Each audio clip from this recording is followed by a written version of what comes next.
Good morning everyone. आज है 13 फरवरी 2024। 2:16 पे हुई थी आज मेरे दिन की शुरुआत। ये यूपीएससी का मेंस का जो मेरा वॉलपेपर भी मैंने लगाया हुआ है, और आज मेरी सुबह अपने नींद से 1 घंटे 27 मिनट पहले हो गई। यानी कि मैंने 3 आवर्स एंड 30 मिनट्स की नींद कंप्लीट करी है। जो आप लोग मुझसे क्वेश्चन करते रहते हैं कि आप कितने घंटे सोते हो, कितने घंटे सोते हो, मैक्सिमम मैं 5 घंटे सोती हूँ, और आज तो मैं 3.5 घंटे ही सोई हूँ। 3 आवर्स एंड 30 मिनट्स की आज मैंने नींद कंप्लीट करी है अपनी। और आप देख सकते हैं कहीं से सुस्ती मुझे नज़र नहीं आ रही। मेरी नींद इस टाइम पे खुल गई तो मैं दोबारा सोने का नहीं सोची, और वैसे सोचती भी नहीं हूँ। किसी का मैसेज आया था, साथ के साथ बताया करो कि आप पढ़ाई क्या कर रहे हो।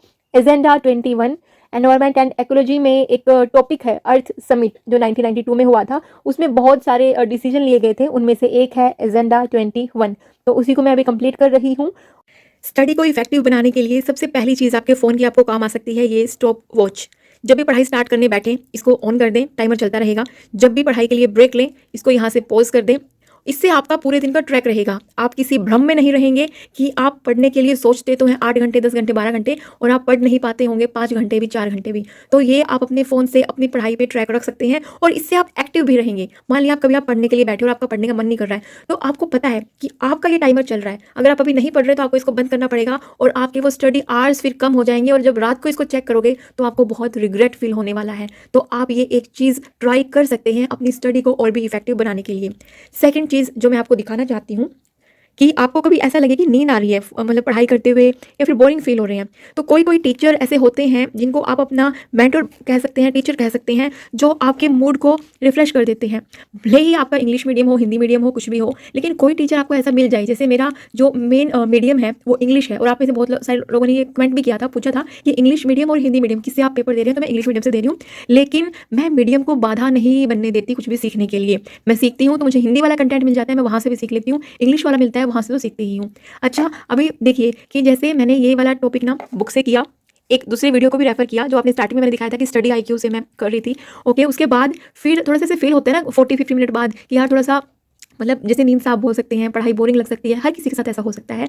तो मैं ऐसे टाइम पे ना खान सर को सुनती हूँ। ये ज़रूरी नहीं कि मैं इनका ये पढ़ाई वाला वीडियो, जैसे आज तो मेरे को ये सामने मिल गया, तो इससे बेस्ट ऑप्शन क्या होगा कि जो मैं पढ़ाई कर रही थी वही इनका सामने मिल गया, तो मैं वही देखने लगी। लेकिन कई बारी जैसे मेरे को काफ़ी टाइम हो जाता है पढ़ते हुए, और मेरे को लगता है कि बोरिंग जैसा और नींद जैसा, तो मैं इनका कोई भी वीडियो उठा के 2-3-4 मिनट का होता है, 2 मिनट का होता है, मैं वो देख लेती हूँ, और सही में कुछ ना कुछ सीखने को भी मिलता है, और मूड भी बिल्कुल रिफ्रेश हो जाता है। आप भी कोई टीचर ऐसा रख सकते हैं, और प्लीज़ अवॉइड एनी शॉर्ट्स ना, लाइक स्क्रॉलिंग लाइक दिस, है ना। Don't do this in your break, not at all, not required. आप कोई ऐसा इस तरीके का टीचर मेंटर रख सकते हैं जो आपको अपनी पढ़ाई से भी भटकने नहीं देगा, और आपका वो ब्रेक भी इफेक्टिव हो जाएगा। लेकिन अगर आप शॉर्ट्स देखने लग गए अपने 2-4 मिनट के, 5 मिनट के ब्रेक में, फिर तो भैया हो लिया आपका काम। फिर तो आप वो शॉर्ट्स ही देखते रह जाओगे, आपको पता ही नहीं चलेगा कि आपने कितना देर तक वो शॉर्ट्स देखे हैं। और किसी ने ना मैसेज किया था मेरे पास, शायद वो कोई लड़का है, बट उसका मैसेज पढ़ के मुझे बहुत खुशी हुई। उन्होंने लिखा था कि मैं खुद ही खाना पीना सारा काम करता हूँ, तीनों टाइम का खाना, उसके बाद थकान भी फील होती है, अकेला होता है तो शॉर्टकट में खाना बना लेता,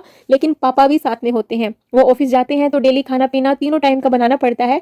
प्लीज़ कुछ सजेस्ट कीजिए, टाइम टेबल कैसे बनाऊँ जिससे पढ़ाई भी पूरी हो जाए और बाकी चीज़ों पर भी ज़्यादा फर्क ना पड़े। कैसे टाइम मैनेज होगा, टाइम मैनेज नहीं हो पा रहा है। देखिए, टाइम मैनेज करना कैसे करेंगे हम? टाइम मैनेज, तीनों टाइम का खाना आप बना रहे हो तो आप कोशिश करिए कि खाना ऐसा रखिए कि वो कम टाइम में बन जाए। अगर आप तीनों टाइम का खाना, अगर आप माने ना, तो अगर आप बहुत टाइम से खाना बना रहे हैं तो एक टाइम के खाने में आपको हाफ एन आवर लगना चाहिए, आधा घंटे में आपका एक टाइम का खाना बन जाना चाहिए। नहीं बनता है तो अपने पापा की आप हेल्प ले सकते हैं, क्योंकि फादर तो यार इतनी हेल्प कर सकते हैं, घर में कोई और family member I don't know होगा, क्योंकि आपको सारा काम करना पड़ रहा है। तो अगर पापा ही आपके साथ हैं तो आप उनकी हेल्प ले लीजिए। नींद आप कम कर सकते हैं। देखिए, हम ना बाकी के काम भी हमें बहुत इंपॉर्टेंट लगती है, अपनी पढ़ाई भी इंपॉर्टेंट लगती है, तो कहाँ से टाइम निकालेंगे? मुझे आपके दिन भर का रूटीन नहीं पता, बस इतना ही कर सकती हूँ, इतना ही कह सकती हूँ कि अपनी नींद कम कर दीजिए। नींद कम करने के साथ ना हम अपनी सेहत के साथ खिलवाड़ नहीं करते यार। नींद क्वालिटी वाली नींद रखिए आप। वो आप 3-4 घंटे भी सोएंगे तो इतना फर्क नहीं पड़ेगा। ह्यूमन बॉडी जैसे हम इसको ढालते हैं ना, ये वैसे ढल जाती है, कोई प्रॉब्लम नहीं होती है। आप मैक्सिमम 5 आवर्स की नींद ले सकते हैं, लेकिन कभी कभी आपको लगे कि काम ज़्यादा है, कुछ और टारगेट है, तो आप उस दिन 3-4 घंटे की नींद में भी काम चला सकते हैं। वैसे भी ज़्यादा सो के ना हम कोई महान काम नहीं कर रहे होते हैं। ज़्यादा सो के हम अपनी ज़िंदगी के कुछ घंटे कम ही कर रहे होते हैं। नींद ज़रूरी है, जितनी ली जाए, जितने में आपकी कंप्लीट हो जाए। अब किसी की 8 घंटे में भी नहीं होगी, किसी की 4-5 घंटे में आराम से हो जाएगी। मेरे दादा ना हमेशा एक बात बोलते थे कि जितना सो उतनी नींद, जितना खाओ उतनी भूख। भूख और नींद ऐसी चीज है, आप एक दिन में कितना ही खा लो, कितना ही सो लो, दूसरे दिन आपको ऐसा लगेगा ही नहीं कि चलो भैया कल मैंने इतना सो लिया तो चलो आज कम सो लूं।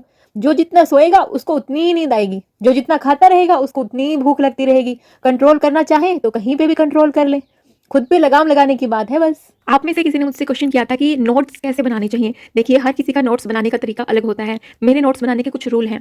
पहली बार किसी चीज़ को मैं पहली बार पढ़ रही हूँ तो मैं उसके नोट्स नहीं बनाती हूँ तुरंत पहली बार पढ़ाई करके, नहीं। किसी चीज़ को मैं एक बार पढ़ूंगी, फिर देखूंगी मुझे कितना समझ में आया, फिर उसको सेकंड टाइम में रीड करूंगी, और जब मुझे सेकंड टाइम में अच्छे से समझ आ जाए तो मैं उसका नोट्स बना लेती हूँ। और मैं कोशिश करती हूँ कि डायग्राम जरूर इंक्लूड करूँ और डेट जरूर मेंशन करूँ हमेशा। और यहाँ पे ये मेरे रिवीजन ट्रैक्स, ये मैंने पहले भी शेयर किए हुए हैं। रिवीजन के लिए मैं ये ऐसे बॉक्सेस बनाती हूँ।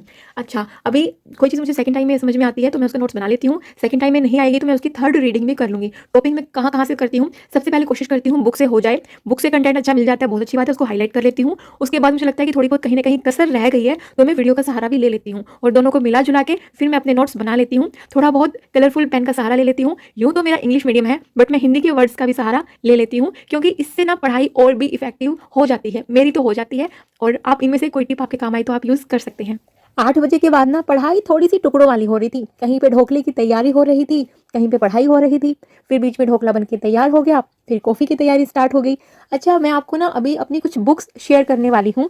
मैंने आपको बताया था ना कि मैं एनसीईआरटीज़ रीड करती हूँ। स्टार्ट किया था साइंस से, जो कि मेरी गलती थी, बट अभी मैंने ना एनसीईआरटी के लिए कुछ एक सॉल्यूशन निकाला है और वो बुक आई है मेरे पास। मैं शेयर करती हूँ इन बुक्स के बारे में। हेलो गाइस, जैसा कि मैंने आपको बताया था, मैं एनसीईआरटी को लेके बहुत सारे कंफ्यूजन में थी कि मैं 6 से स्टार्ट करूँ कि 11 से स्टार्ट करूँ, और कौन से सब्जेक्ट की रीड करनी चाहिए एनसीईआरटी, कौन सी की नहीं करनी चाहिए, क्योंकि टाइम लिमिटेड रहता है हमारे पास ना, और बुक्स इतनी सारी होती है, और एनसीईआरटी तो आपको पता है कितनी सारी है। तो ओसवाल बुक्स आपके लिए सॉल्यूशन लेके आया, मेरे लिए भी सॉल्यूशन लेके आया, क्योंकि मैं बहुत कंफ्यूजन में थी। तो मैं आपको ये दिखाती हूँ, एनसीईआरटी वन फॉर ऑल। अच्छा, इसमें आपको मिलने क्या वाला है, जैसे मेरे पास ये 3 है NCERTs, Indian polity, Indian economy and geography. 6 से 12 तक की है इंडियन पॉलिटी। इसमें हमें मिलेंगे क्लास 6 से लेके और 12 तक के चैप्टर वाइज, टॉपिक वाइज, आप नोट्स कह सकते हैं, ब्रीफ एक्सप्लेनेशन है इसमें, आप देख सकते हैं। जैसे ये चैप्टर 1 स्टार्ट होता है क्लास 6 का, और कितना एक्सप्लेनेशन दिया हुआ है। आपको नोट्स बनाने की नीड नहीं है अगर आपने एनसीईआरटी कर भी लिया है। वैसे 6 क्लास की एनसीईआरटी कोई करता नहीं है, सीधा 11 और 12 तक पहुंच जाते हैं, लेकिन फिर भी आपको लगे आपको बेसिक बनाना है तो आप ये यहाँ से इन बुकों से एनसीईआरटी का जो एक्सप्लेनेशन है वो आराम से ले सकते हैं। आपको नोट्स बनाने की नीड नहीं है। ओके, उसके बाद आप प्रैक्टिस भी कर सकते हैं। इसमें क्वेश्चन दिए हुए हैं, जैसे लेवल 1 पे है मॉडरेट, लेवल 2 पे है एडवांस, एंड देन उसके बाद आपको इन क्वेश्चंस की एक्सप्लेनेशन भी दी हुई है। ये एक अच्छा मेथड रहता है याद करने का, कि पहले आप रीड करिए, फिर आपको देखिए आपको याद कितना है, वो आप क्वेश्चन से प्रैक्टिस कर सकते हैं। ये आपको सेम हर बुक के लिए मिलेगा। साथ में आपको एक और चीज यहाँ पे मिलती है, आप ये देख रहे हैं ना लिखा हुआ 10+ आवर्स, तो आपको 10+ आवर्स के वीडियो लेक्चर यहाँ पे मिलते हैं, वीडियो कोर्स मिलता है। आप ये वाला कूपन कोड यूज कर सकते हैं, सीक्रेट यूपीएससी, तो यहाँ से आप लेक्चर सीरीज भी देख सकते हैं। और सेम अभी हम देख रहे हैं इंडियन इकोनॉमी की। इकोनॉमी जैसे आपको पता है कि क्लास 6 में नहीं आती है, 9 से लेकर 12 old and new NCERT edition, मतलब आपको इस कंफ्यूजन में नहीं रहना कि हमें ओल्ड एनसीईआरटी करनी है कि न्यू करनी है। इसमें हर किसी का कंसेप्ट आपको दिया हुआ है अच्छे से। सेम वही हर बुक में class wise, chapter wise, topic wise दिए हुए क्वेश्चन, जैसे ये यहाँ पे एक्सप्लेनेशन दी हुई है, और बहुत अच्छी से एक्सप्लेनेशन दी हुई है। उसके बाद यहाँ पे आपको फिर वही क्वेश्चंस मिलेंगे, level 1 moderate, level 2 advance, previous year भी दिए हुए हैं जो किसी पीसीएस में आए हुए हैं, और उसके बाद आंसर्स की एक्सप्लेनेशन आपको मिल जाएगी यहाँ पे, और सेम आपको ज्योग्राफी के लिए मिलता है। अच्छा, why this book is best for you, आप यही सोच रहे हैं ना, तो नंबर 1 100% अपडेटेड है।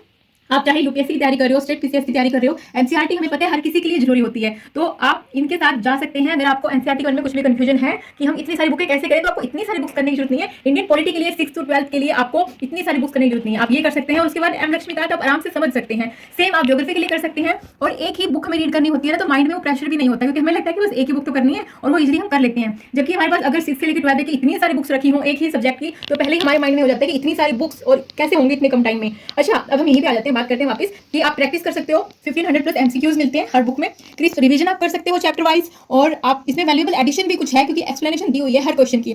सबसे मेन है कंसेप्ट की क्लैरिटी, वो बहुत जरूरी है किसी भी एग्जाम को क्रैक करने के लिए, वो इस बुक के मटेरियल से आपको इजीली मिल जाएगी, तो आप ये बुक रेफर कर सकते हैं।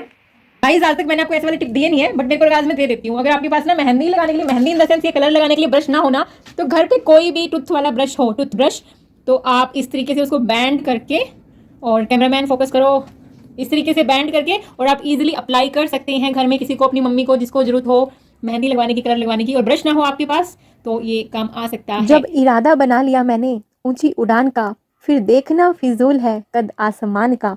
इस आसमान में उड़ने के लिए पंख जरूरी हैं, और हमारे जो आसमान है, जिसमें हमारे सपने हैं, उन सपनों को पूरा करने के लिए जो हमारे पंख हैं, वो हमारी मेहनत है। मेहनत बहुत ज़रूरी है, हार्ड वर्क बहुत ज़रूरी है। यहाँ पे 4:30 होने वाले हैं। मम्मी और भाई बना रहे हैं जूस, खुद के लिए भी और मेरे लिए भी। अपने जब मिलजुल के काम करते हैं बहुत अच्छा लगता है, लेकिन जो ये वीडियो मेरी देख रहे हैं वो भी मेरे अपने हैं कहीं ना कहीं। मैं आप सबको अपना मानती हूँ, इसलिए अच्छी वाली बातें आपके साथ शेयर करती हूँ। मुझे ये देख के बहुत खुशी होती है कि आप भी अपने एक्सपीरियंसेस मेरे साथ शेयर करते हो। आप भी मुझे अपनी बड़ी बहन, छोटी बहन समझ के बहुत सारी चीज़ें मुझे एडवाइस करते हो। मुझे बहुत अच्छा लगता है कि आप सबके साथ मैं इतने कम टाइम में और इतना अच्छे से कनेक्ट हो पाई। वैसे देखा जाए ना, मेरा जो नेचर है, मैं अपनी तारीफ़ नहीं कर रही, लेकिन मेरा जिस तरह का नेचर है, मैं हर किसी के साथ कंफर्ट हो जाती हूँ, मतलब कंफर्टेबल हो जाती हूँ। मुझे हर किसी के साथ कंफर्ट फील होता है। और यहाँ पे ना आज मैं वैसे भी बहुत खुश हूँ, क्योंकि आज हस्बैंड आने वाले हैं और मेरा बेबी आने वाला है, मेरा बच्चा। और मुझे ना मतलब एक मदरहुड की जर्नी ना यार बहुत अच्छी है। मैं सोच रही हूँ कि मैं फटाफट से ना अभी रिवीजन कर लेती हूँ, ताकि जब आयुष आए मेरा बेटा, मैं उसके साथ खूब सारा टाइम स्पेंड कर पाऊँ। और मैं अपना रिवीजन करने में ना यहाँ पे लगी हुई हूँ। देखो, हमें ना दिन भर में बहुत कुछ करना होता है, दिन भर में करने के लिए बहुत कुछ है, इनफैक्ट लाइफ में करने के लिए बहुत कुछ है। लाइफ कम पड़ जाती है यार, बहुत सारे काम है, बहुत सारे सपने हैं और बहुत सारे अपने भी हैं जिनको हमें टाइम देना है। और अभी तो आप सब भी मेरे अपने हैं, इसलिए मैं आप सबके लिए टाइम निकालती हूँ। और किसी को आज ये भी लगेगा कि इसने तो बुक्स शेयर कर दी, अपनी प्रमोशन कर दी, बहुत सारा पैसा कमा लिया होगा। तो देखिए, ये बुक्स अगर आपके काम आए, आपको लगे, तो डिस्क्रिप्शन में लिंक है, वहाँ से आप ये खरीद सकते हैं अगर आपको सही में अच्छा लगे तो। लेकिन मुझे बुक सही में जेन्युइनली अच्छी लगी। अगर कोई बुक मेरे पास आएगी और वो उसमें कुछ जैसे अच्छी बातें होंगी, बुरी बातें होंगी, मैं सब कुछ शेयर करूँगी। इस बुक्स में मुझे पर्सनली सही बताऊँ तो कुछ भी इतना बुरा नहीं लगा।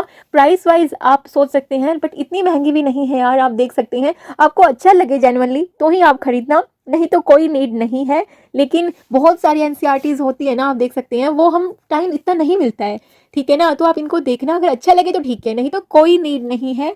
बस आपका टाइम सेव होगा और मेरे को अच्छी लगी है, मैंने रीड करी है, इसलिए मैं आपको बता रही हूँ। फाइनली 3-4 दिन के बाद फिर से घर में खुशियों का माहौल। बेटा आ चुका है और हस्बैंड आ चुके हैं। उनके लिए मैंने गर्मा गर्म इडली बनाई, सांभर और चटनी मेड बना के चली गई थी। और यार बहुत खुशी होती है जब पूरी फैमिली साथ में होती है ना। और मैं सच्ची बताऊँ, ऐसे सोचते हैं ना कि यार बच्चा मतलब घर में नहीं होगा, या फिर मतलब ऐसा कई लोग ना ऐसे सोचते हैं ना कि अगर बच्चा नहीं हो तो मैं बहुत अच्छे से तैयारी कर पाऊँ, है ना। कईयों के मन में ऐसा आता है ना कि मैं मदर बन गई हूँ, मेरे पास बहुत सारी रिस्पॉन्सिबिलिटी है, इसलिए मेरी तैयारी नहीं हो रही है। यार मेरी इस बात का ना आप यकीन मानना, एक बच्चा होने के बाद ना आप रिस्पॉन्सिबिलिटी के ऐसे फेज में आती हो ना कि आपका अपने आप मन करता है सब कुछ करने का, आप टाइम भी मैनेज कर लेते हैं। बच्चा होना बाधा नहीं है आपकी पढ़ाई में, आपके सपनों में, बल्कि एक आपको मोटिवेशन मिलता है। और मेरे को तो मिलता है यार, मेरे को अपने बेटे से बहुत मोटिवेशन मिलता है यार। मुझे लक, किस्मत, इन चीज़ों का तो पता नहीं, लेकिन अवसर जरूर मिलते हैं मेहनत करने वालों को। मेहनत करोगे तो भगवान आपको एक नहीं बहुत सारे मौके देगा। Good night.